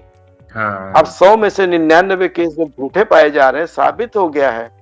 इसके बावजूद भी अगर आप उस लड़की को शरण दिए जा रहे हो, तो फिर वो बदमाशी अगर कर रही है तो उसका दोषी वो लड़की जो है उतना नहीं, उससे आप दोषी जो आप उसे सजा नहीं कर रहे हो। वेरी ट्रू, सही बात है। और हालात सिस्टम अगर जी, जब आपने रूल बनाया तब हो सकता है हालात अलग थे, उस वक्त में नारी को अबला कहा जाता था, उस वक्त में घर से बाहर नहीं पड़ती नहीं। हालात नारी कभी कमजोर नहीं थी, ये लोगों की गलतफहमी है। अच्छा। नारी को हम कभी कमजोर मानते ही नहीं, हमारे भारत कभी कमजोर नहीं। हाँ, मतलब जितना हम, अब ऑस्ट्रेलिया में कौन कैसे रहती थी हमें नहीं पता। सही बात है। जो नारी युद्ध में भी जाके दशरथ के साथ युद्ध लड़ती हो तो उसे कमजोर तो नहीं मानेंगे। बिल्कुल सही कह। तो अब वो वचन मांग लेती है, दिक्कत यहाँ हो जा रही है। हाँ, केकई जैसे वचन। अब वो तो वचन मांग ले रही कि मेरा ही पुत्र राजा बनेगा और बाकी नहीं, तो दशरथ यहाँ पे हार गए। बिल्कुल सही कह रहे हो। तो नारी कभी कमजोर नहीं रही है, मतलब आदमी वो दूसरे घर जाती है, वहां थोड़ा उसको अनकंफर्टेबल हो। हाँ, वो मर्यादा रखने के चक्कर में अपने वचन दूसरे घर जाती है, वहां थोड़ा। हाँ, सही कह रहे हैं आप। दूसरे घर जाती है तो वहां थोड़ा सा उसको कमजोरी फील हो सकती है, बट ऐसा भी नहीं बना देना चाहिए कि सारे ससुराल वाले गलत हैं। और साबित होता है ससुराल वाले 99% सही है, ये भी साबित है जी। उसके बावजूद भी आप उससे सबक नहीं ले रहे हो और उल्टा एक डोमेस्टिक वायलेंस एक्ट और उठा लाते हो। तो हम इसे क्या मानेंगे? इस तरीके का जो प्रिजुडिशन है, मतलब इस तरीके की सोच है, वो कैसे बन गई जजों के अंदर में कि भाई नारी ही अबला है, नारी कमजोर? फंडिंग का खेल है। अच्छा। सारा खेल पैसे का है। बराबर। वुमेन्स ऑर्गेनाइजेशन के नाम पे कई हजार करोड़ का फंड है एक साल का। हाँ, सही कह रहे हैं आप। ठीक है ना।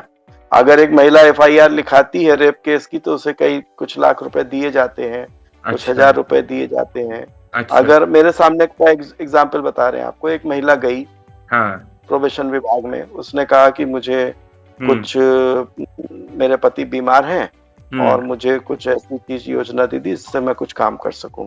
अच्छा। तो वहां पे उन्होंने कहा कि देखिए ऐसी कोई योजना नहीं है हमारे पास। हाँ। हाँ, अगर आप पति के खिलाफ एफआईआर लिखाती हैं तो हम 2,500 रुपए आपको दे सकते हैं। ओह माय गॉड। अच्छा। ठीक है ना। ओके।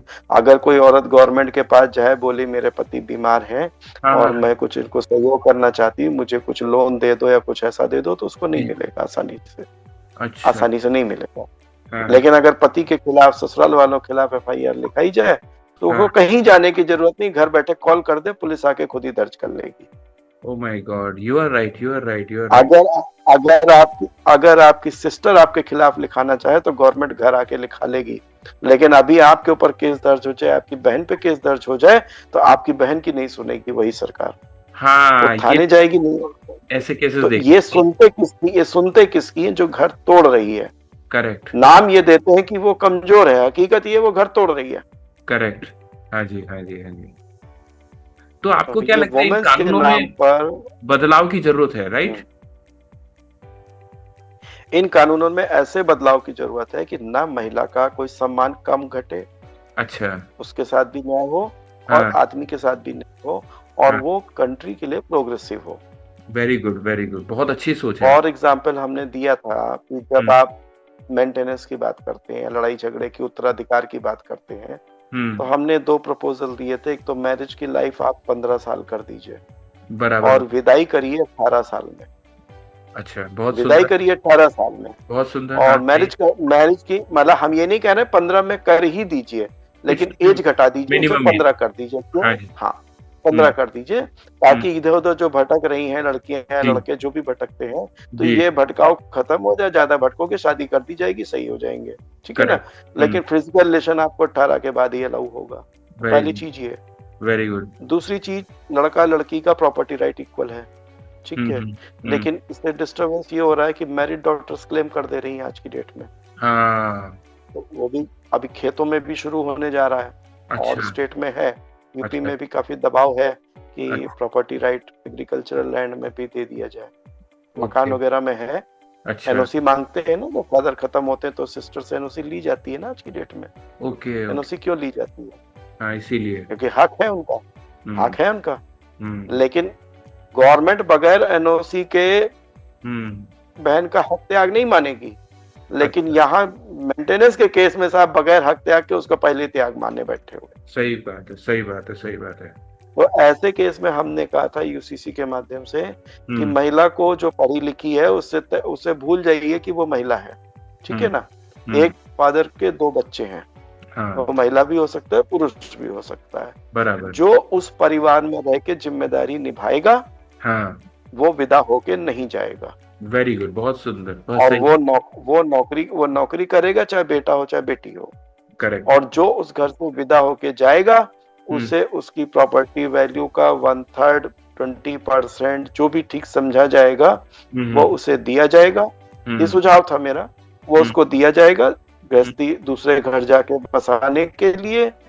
अगर वहां कोई डिस्प्यूट होता है तो उस लेडी को या उस आदमी को मैके की प्रॉपर्टी में राइट टू यूज मिलेगा। अच्छा। फिर मिलेगा उसे हक, लेकिन अब उसे राइट टू यूज मिलेगा। लेकिन और संपत्ति अधिकार उसके बच्चों को नहीं जाएगा। बराबर। क्योंकि बाई बर्थ प्रॉपर्टी राइट आपका है, आपके बच्चों का नहीं है। नहीं है। हाँ। तो चाहे भाई हो चाहे बहन हो, उसको, बहन को भी सम्मानजनक तरीके से, अगर भगवान न करे ससुराल में कोई दिक्कत होती, तो मैके में आकर के वो राइट टू यूज की तरह तो ले सकती है ना। सही बात है, सही। अच्छा, भाभियों को भी खतरा नहीं होगा। भाभियों को भी खतरा नहीं होगा, क्योंकि बच्चों का प्रॉपर्टी राइट तो वहीं जाएगा। और बच्चे भी 5 साल बाद फादर के पास ही चले जाएंगे। Very good, very good. ठीक है। माँ को विजिटेशन राइट रहेगा। जी। मेरा सुझाव है, बाकी आगे पीछे क्या होता है। तो इससे बहुत... क्या हो गया, भाभियों को ये डर नहीं रहेगा कि भाई ये बच्चे यहाँ आ गए, अब ये तो आगे ये भी क्लेम करेंगे। हाँ सही बात है। ठीक है ना। हाँ तो बच्चे 5 साल बाद वहां पहुंच गए जहां उनको जाना चाहिए था। जी। तो वो वहीं पे पलेंगे बढ़ेंगे, अपने फादर के साथ रहेंगे, दादा दादी के साथ रहेंगे और सम्मान के साथ रहेंगे। सही बात है। और अगर माँ ये, अगर औरत ये कहती है हम शादी के बाद फिर या तो विदा मत होइए, मैं कह रही है, तब ये बच्चे आपको लाइफ लॉन्ग आपके पास है, फादर को विजिटेशन राइट मिल जाएगा। तो प्रॉपर्टी डिवीजन भी इससे सही हो गया, बच्चों का कस्टडी का झगड़ा खत्म हो गया, मेंटेनेंस का झगड़ा खत्म हो गया, सारी चीजें तो खत्म हो रही है इससे। लिव इन एडल्ट्री की जरूरत नहीं पड़ेगी। ठीक है। और मैरिज का भी ये होना चाहिए, अगर कोई वाइफ या हस्बैंड 2 साल से ज्यादा, अगर साल भर से कुछ एक टाइम फिक्स कर लीजिए, साल 2 साल का, अगर वो वापस रहने नहीं आते हैं तो दूसरे को मैरिज करने का फिर राइट होगा। Very good very good very good. ये जो चीजें आप बता रहे बहुत प्रैक्टिकल रूप से ये कारगर हैं, और सरकार को, शासन को, लोगों को सोचना चाहिए, इस पर विचार करना चाहिए कि हम कैसे परिवारों को जोड़ सके, क्योंकि परिवार जुड़ करके मोहल्ला बनता है, समाज बनता है, और समाज से राज्य और देश बनता है। तो आपके सुझाव हमने इसीलिए महिला पुरुष का भेद खत्म किया ना, हमने महिला पुरुष का भेद खत्म कर दिया। अगर वुमेन्स को राइट चाहिए तो रिस्पॉन्सिबिलिटी दीजिए फिर, और अगर चाहे बेटा हो चाहे बेटी हो। तो ये अगर सुझाव मानती है गवर्नमेंट तो एक कम से कम फैमिली स्टेबल पोजीशन पे आएंगी, केसेस थोड़ा कम पड़ेंगे। तो इंडिया किसी, जैसे मैं ही अच्छी पढ़ा लिखा था, आज मैं चाहता तो मेरा डेटा प्रोसेसिंग के नाम पे बहुत अच्छा मतलब पकड़ है, लेकिन आज इन्हीं मुकदमों की वजह से जिस काम को मैं गवर्नमेंट का 7 लाख में करा दिया था, आज उस काम के लिए सरकार 7 करोड़ खर्च करती है। अरे बाप रे। अच्छा, 7 करोड़ खर्च करके भी उसको शायद नहीं कर पाएगी जितना मैंने 7 लाख में करा दिया था। बताइए बताइए। तो मतलब है, मेरे पास एक्सपीरियंस है। सरकार को भी सोचने की जरूरत है कि ऐसे टैलेंटेड लोग जो हैं वो अननेसेसरीली फालतू की चीजों में परेशान हैं, और भारत का जो रियल टैलेंट है वो खत्म होता जा रहा है। कचहरियों में घूम रहा है। हाँ, कचहरी में घूम रहा है ना। उसको बेंगलोर से जौनपुर बुलाया जाता है पेशियों पे, क्योंकि पेशी इंपॉर्टेंट हो रही है, क्योंकि आपकी वाइफ ने एलिगेशन लगा दिया है तो लीजिए आइए। सही बात है, सही बात। अब अतुल सुभाष ने तो बेंगलोर से दौड़ा था वो जौनपुर, अभी एक नाम नहीं लूंगा, कन्याकुमारी से उसको आना है सहारनपुर। अरे राम, अरे राम। अब वो न्याय के नाम पे हैरेसमेंट है। जी, मैंने इसके पहले एक अतुल सुभाष जी के जो भाई हैं विकास मोदी, उनका भी मैंने इंटरव्यू लिया था। तो उनकी मुझे एक बात बहुत अच्छी लगी, उन्होंने बोला कि भारत सरकार क्लेम करती है डिजिटलाइजेशन का, तो डिजिटलाइजेशन जब इतना ही सब कुछ हो गया है तो सिर्फ यूपीआई क्यों करते हो? आप कोर्ट के अंदर में जो कन्याकुमारी वाला बंदा है उसको सहारनपुर आने की जगह सिर्फ वीडियो कॉलिंग से क्यों नहीं आप उसकी पेशी ले लेते हो? तो ये चीज सरकार ऐसी चीजों में इंप्लीमेंट करने को क्यों नहीं तैयार? कितनी व्यवस्थाएं बचेंगी, कितनी यातायात बचेगा, कितना मेंटल ट्रॉमा बचेगा, छुट्टियां बचेंगी, आदमी अपनी जॉब कर सकता है, बिजनेस कर सकता है, कितना फायदा हो सकता है। लेकिन ये सब चीजें हैं कि सरकार तो, ये पहली बात तो मैट्रिमोनियल डिस्प्यूट ही नहीं रखी है, चाइना ने खत्म कर दिया। सही बात है, हाँ, चाइना ने खत्म कर दिया। चाइना ने खत्म कर दिया, बोले हम ये बवाली नहीं पालेंगे। वहां आदमियों ने शादी करने से मना कर दिया था। हाँ, यहाँ भी साहब ने बहुत लालच किया। हाँ, वही हाल हो रहा है आजकल। जो यूथ है घबराया हुआ है। पहले आदमी पहले अपना अस्तित्व पहचाने जी। यहाँ तो गाना ही बना है, मर्द बिन पेंदी का लोटा, चाट लेगा पत्तल जूठा, ऐसे ऐसे गाने रिलीज है। तो आदमी की स्थिति है ऐसे ही बनी हुई, उसको अपनी इज्जत का पता ही नहीं है। You are right. हाँ, सही बात है। कपिल जी, दरअसल हमें मतलब बहुत आपसे संवेदनाएं हैं, और मैं तो आपके जो नंबर्स हैं वो मुझे अभी तक याद है कि 1999 से शुरू हुआ, फिर आपने बताया 12 केसेस, फिर 46 केसेस आज की डेट में। तो ये सब नंबर सुन करके हमें बड़ा दुख हो रहा है कि आप कैसे इन सब चीजों को झेल रहे हैं। नहीं, दुख नहीं सर, अब हो गया। अब जो चीजें हैं ना, हमने एक चीज देख ली, हम सीट पे बैठे हुए मजबूर जजों को देख रहे हैं। हाँ, अच्छा। हम पुलिस को कहते, पुलिस कहता मैं मजबूर हूँ, जज कहते मैं मजबूर हूँ। तो अब बताइए, अब संवेदना की जरूरत उनको है, हम तो अपनी बात रखी है, हमने छोड़ दिया। अब आप मजबूर हो तो छोड़ दो। फिर हमने पॉलिटिकल पार्टी बनाई जाके 2018 में। अब हमने कहा अगर आप मजबूर हो तो चलिए हम कानून भी ठीक करने की कोशिश करते हैं। कानून काफी हद तक बने हैं, लेकिन इम्प्लीमेंटेशन गलत है ना वहां से। तो फिर भी अगर कानून से कोई हो सकता है तो हम लड़ते हैं। तो मैंने लोकसभा लड़ा फिर लखनऊ और पॉलिटिकल पार्टी बना के खड़ी कर दी। वाह आज वाह हम वाह। 6 लोकसभा। हाँ, अरे वाह। ऐसा नहीं कि खाली हम मुंह से बोल रहे हैं, हाँ हम जमीन पे हैं। इससे पहले मेंस हेल्पलाइन हम लोगों ने एक एनजीओ जिसमें हम जुड़े थे, सेव इंडियन फैमिली, उसके माध्यम से अच्छा 2013 के आसपास आई थिंक एक ऑल इंडिया मेंस हेल्पलाइन हम लोगों ने जारी करी थी। बहुत और बढ़िया। वो पैन इंडिया थी पूरी तरह से, और उसमें सब लोग डेडिकेटेड, हमारा कोई बिल्डिंग नहीं थी, हमारे पास करोड़ों का फंड नहीं था, हाँ जी हमारे पास डेडिकेटेड वॉलंटियर काम करने वाले लोग थे। बहुत बढ़िया। वो एक सर्वर हम लोगों ने बनाया और टक्कर देते थे अच्छी अच्छी गवर्नमेंट हेल्पलाइन को। बहुत सुंदर। और पूरा आज भी है, उसका हेल्पलाइन नंबर था 8882498498। वेरी ठीक गुड है, वो आज भी है। जी। और आज भी हम उसी एनजीओ के प्रोग्राम में ही आए हुए हैं। अच्छा और आपके विकास मोदी जी भी यही आए हुए हैं अभी। बहुत बढ़िया बहुत बढ़िया। ठीक है, तो हम लोग आज भी कुछ प्लान करेंगे। बहुत सुंदर बहुत सुंदर। मैं सभी लोगों को साधुवाद करता हूं कि मतलब आप इतना बीड़ा उठा करके लोगों की मदद के लिए काम कर रहे हैं, और वो भी सबसे बड़ी बात है कि आप अपनी लाइफ को मेंटेन करते हुए लोगों के लिए फ्री में काम कर रहे हैं। You are not charging money, आप पैसे नहीं देते हैं। नहीं, चार्जिंग नहीं है। और मेरे को बड़ा अच्छा लगता है अगर मेरे से कुछ किसी की हेल्प हो जाए और उसके चेहरे पे मुस्कुराहट आ जाती है और वो जीना सीख जाता है क्या और बात वो अच्छे से खड़ा हो जाता है, तो उससे बढ़ के खुशी मेरे लिए इस मानव जीवन में कुछ नहीं है। अगर मेरी जिंदगी किसी के काम आ रही है और वो सक्सेस, ऐसे मेरे पीछे मतलब मुझे आज की डेट में मतलब बहुत नहीं कहना चाहिए, लेकिन बहुत लोग हैं जो मेरे से जुड़े हैं और आज वो दिल से हर जगह मुझे सपोर्ट करने, मैं अगर मुसीबत में भी आया हूँ तो उन लोगों ने ही मुझे निकाल लिया। बोले सर आपने मुझे उस समय मदद किया था जिस समय मेरे साथ कोई नहीं था। वाह वाह वाह। तो मुझे कभी फाइनेंशियली भी कभी दिक्कत नहीं आई, मैं आपको सही बताऊं। बहुत बढ़िया। मैं अभी बोल दूं मुझे 10 लाख की जरूरत है तो अभी आ जाएगा। बहुत बड़ी लेकिन बात। ऐसा नहीं कि उसके लिए मैं सबका कहता फिरूं, ठीक है ना। जी, तो जी। ये हम लोगों ने एक परिवार के रूप में इसको बना रखा है। बहुत बढ़िया है। और ये आज भी हम लोगों की 200 लोगों की गैदरिंग है करीब, समझ के चलिए। Very good. और सब लोग हम लोग पूरा आज, और 2027 के इलेक्शन में भी हम इन चीजों को लेके आएंगे और करीब 26 से 27 सीटों पे हम कोशिश है कि फाइट करेंगे। जीतने के लिए नहीं करेंगे, तो आप बता दें साहब, जीतने नहीं जा रहे हैं, कोई गलतफहमी नहीं पाल के लड़ रहे हैं, लेकिन इतना जरूर लड़ रहे हैं कि अगर सरकार मेंस का पक्ष नहीं उठाएगी। अतुल सुभाष मर गया, दुनिया ने सिंपैथी दी, लेकिन गवर्नमेंट ने आज भी उसको अपराधी घोषित किया है। क्यों? उन्हें महिला को कमजोर मानना है।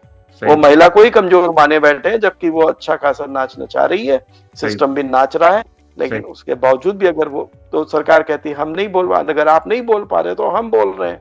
सही बात है। आप सुन बहुत सुंदर। हम चाहेंगे कि जो आपकी आवाज है वो सशक्त बने, प्रबल बने और लोगों के कानों तक जाए।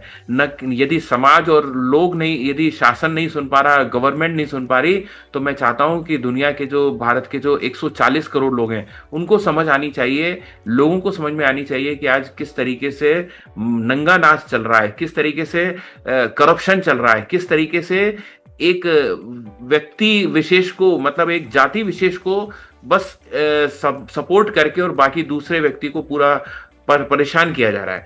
और जैसा आपने बताया कि जिस तरीके से एक सज्जन व्यक्ति होता है, मतलब आपने बताया कि आप किसी गलत आदतों में नहीं है, ये सब कुछ नहीं है, तो देखिए किस तरीके से सज्जन व्यक्ति को न केवल समाज बल्कि घर वाले भी नहीं छोड़ते, और जबकि एक जो दुर्जन व्यक्ति होता है वो सब में जूते मार करके राज करता है। तो एक सज्जन व्यक्ति की जो कदर है वो शायद कोई नहीं जानता। ये सज्जन व्यक्ति जो होते हैं उनकी पूजा होनी चाहिए, लेकिन यहाँ पर कुछ उल्टा पूजा नहीं, कम से पूजा ना करिए, कम से कम इंसान मान लीजिए, अपना साथी मान लीजिए। हमें वही भगवान नहीं बनना है, बस ये है कि हमारा मानव जीवन है, अगर हमारा जीवन किसी काम आता है और एक अच्छा मतलब हम किसी पॉलिटिकल पार्टी के भी दुश्मन नहीं है कि हम किसी खास पॉलिटिकल, चूंकि कोई चीज समाज में गलत हो रही है, आधी आबादी पुरुषों की है, और पुरुषों को छोड़िए उसके परिवार की जो मदर और सिस्टर है उसकी भी सरकार नहीं सुन रही है ना। सही बात है। तो हम तो 75% पॉपुलेशन के 80% पॉपुलेशन की ही बात कर रहे हैं। Very correct. और ये सारा कोर्ट कचहरी में बर्बाद हो रहा है, तो ये टैलेंट मत बर्बाद करिए। इंडिया के अंदर बहुत टैलेंट है और वो गलत जगह ना जाए, बस ये हमारी कोशिश है। बाकी आप भी अब आज हमारे परिवार के साथ जुड़ गए, कभी भी आप बताएंगे, क्योंकि हमारे आंख कान नाक आप ही लोग हैं सर, हम मुंह से बोल रहे हैं हमारी वॉइस, लेकिन आप। नहीं, बहुत सुंदर जी। कपिल मोहन जी, बहुत बहुत धन्यवाद आपका हमारे साथ आने का, आप समय देने का। आपका व्यस्ततम शेड्यूल रहता है, आप पार्टी के साथ भी ये भी हैं और बहुत सब कुछ कर रहे हैं, फिर भी आपने अपनी कहानी को बताया, लोगों को आपने सांत्वना दी और लोगों को एक इंस्पिरेशन दिया। आपका मैसेज मैं समझता हूँ कई हजारों लाखों लोगों की जिंदगी बदल सकता है। Thank you very much once again. Thank you sir. और कुछ अंत में कोई मैसेज देना चाहें तो प्लीज। मैसेज सर यही कहेंगे, अपने ऊपर विश्वास रखिए। अगर आप गलत नहीं हैं हाँ। तो फिर अगर आपको कोई पढ़ नहीं पा रहा तो गलती उसकी है। यस। एक मैंने पढ़ा था, कहीं किसी ने बोला था कि सच क्या है मैं जानता हूँ, अपोजिट पार्टी जानते हैं, ट्रायल पे तो जज होता है। कहने को ट्रायल हमारा होता है, लेकिन असली ट्रायल जज का होता है। अगर वो ठीक से जज कर लेता है तो ठीक है, नहीं तो उसके गलत ट्रायल की सजा हम भोगेंगे, हम सच होते हुए भी भोग जाएंगे। तो हाँ, ट्रायल पे हम नहीं है, ट्रायल पे जज हैं। अब जज अगर सही से जज कर लेते हैं तो ठीक है, नहीं तो उनकी कमी या उनकी जो भी कह लीजिए उसकी सजा हम भोग जाएंगे। हम भुगतेंगे, बराबर बात कहे, बिल्कुल सही कहा। हम अपने में कॉन्फिडेंट रहें जी, कि हमने क्या किया है। थैंक यू और सो अगर मच। कानून में कोई कमी है तो सुधारने के लिए फिर हम निकल पड़े हैं, जो जी। कानून में कमी है उसको हम ठीक करेंगे। बहुत सुंदर, बहुत सुंदर, सही है। आपके जो इंस्पिरेशनल वर्ड्स हैं लोगों को हेल्प करेंगे। और हमारी मुलाकात होगी अब अगले शनिवार को एक नए व्यक्ति के साथ में, नए चेहरे के साथ में और एक नई कहानी के साथ में। Thank you very much. नमस्ते।